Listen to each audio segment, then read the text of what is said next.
दिग्रस्त राज्य के कई इलाकों और शहरों में मूसलाधार बारिश से मची तबाही के बाद राज्य की प्रशासनिक तैयारियों पर सवाल खड़े हो चुके हैं। ऐसे में कल को अगर दिग्रस्त में कोई प्राकृतिक आपदा आ जाए तो क्या स्थानीय पालिका प्रशासन इसके लिए तैयार है? पेश है दिग्रस्त संवाददाता जुबैर खान की यह खास रिपोर्ट। जब व्यवस्था सो जाती है तो नदी सिर्फ किनारे नहीं तोड़ती, लोगों का भरोसा भी बहा ले जाती है। ऐसा हम यूं ही नहीं कह रहे। बरसों पहले नांदगवान बांध टूटने की त्रासदी ने केवल घरों को ही नहीं उजाड़ा था, बल्कि लोगों का व्यवस्था पर से विश्वास भी तोड़ दिया था। उस भयावह रात की आज याद भी बाढ़ प्रभावित परिवारों की रूह को कपा देती है। उस एक हादसे ने हजारों जिंदगियों की घड़ी ऐसे बिगाड़ी कि बदहाली और बदकिस्मती आज तक उनका पीछा नहीं छोड़ सकी। उनके पुनर्वास के लिए 952 घरकुल बनाए गए, लेकिन अगर उन घरों की हालत देखी जाए तो उन्हें घरकुल कहना भी शायद घरकुल का अपमान होगा। यहाँ न पीने के पानी की समुचित व्यवस्था है, न पक्के रास्ते, न नालियां और न ही बुनियादी सुविधाएं हैं। पुनर्वास के पहले दिन से लेकर आज तक उनकी समस्याओं में कोई उल्लेखनीय बदलाव दिखाई नहीं देता। ऐसा लगता है मानो व्यवस्था तब भी गहरी नींद में थी और आज भी उसी गहरी नींद में है। नाल्या नाही आहे, रोड नाही आहे आणि संडास बाथरूमला दरवाजे नाही आहे। सगळं म्हणत पाणी नाही, पाण्याची व्यवस्था नाही आणि असं गळायल्यावर कसं झोपावं, एवढं पाणीच राहते टोंगळ्या एवढं।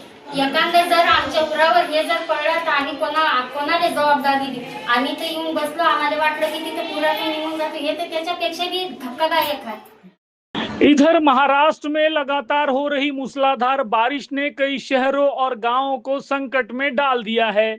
ऐसे में सवाल उठना स्वाभाविक है कि अगर कल को दिग्रस में भी कोई बड़ी प्राकृतिक आपदा आती है तो क्या स्थानीय प्रशासन पूरी तरह तैयार है?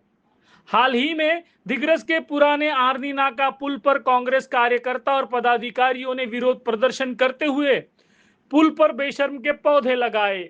उनका आरोप था कि पुल पर आज तक सुरक्षा रेलिंग नहीं लगाई गई। इसी पुल से प्रतिदिन हजारों लोग, स्कूली बच्चे, महिलाएं, बुजुर्ग और वाहन चालक आते जाते हैं। पुल के नीचे धावंडा नदी बहती है और पुल पर अक्सर मवेशियों का जमावड़ा भी जमा रहता है। ऐसे में अगर कोई भी दुर्घटना या प्राकृतिक आपदा घटित हो जाए तो उसकी जवाबदेही आखिर किसकी होगी?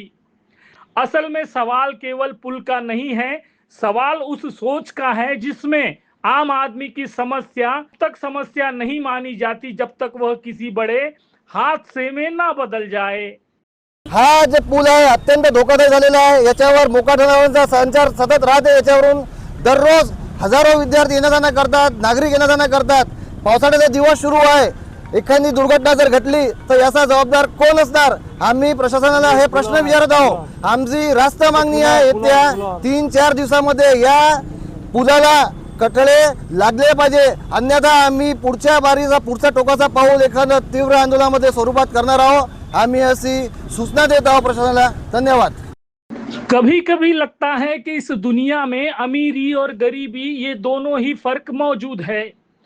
अमीर की छोटी परेशानी भी व्यवस्था की प्राथमिकता बन जाती है, जबकि गरीब बरसों तक अपनी बुनियादी समस्याओं के साथ जीने को मजबूर हो जाता है। चाहे 952 घरकुलों में रहने वाले परिवार हो या रोज इस जर्जर पुल से गुजरने वाले आम नागरिक हो, इनमें अधिकांश सामान्य और आर्थिक रूप से कमजोर लोग हैं। शायद यही कारण है कि उनकी आवाज अक्सर दब जाती है, क्योंकि गरीबी सिर्फ पेट की नहीं होती, कई बार व्यवस्था की नीयत भी गरीब होती है। इंडीसीएन न्यूज के लिए दिग्रस से जुबैर खान की रिपोर्ट।